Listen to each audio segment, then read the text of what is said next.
তো আসিফ তো সবসময় সত্য কথা বলে মানুষ। হ্যাঁ, ও সবসময় ইয়ের পাশে থাকে।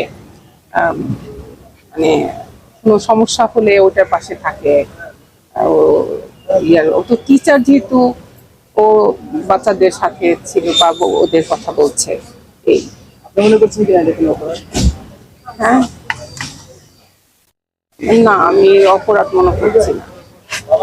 আমি মা বাবা তার সন্তানের পাশে থাকবে, শিক্ষক তার বাচ্চাদের সাথে থাকবে, এটা খুবই নর্মাল একটা প্রসিডিউর।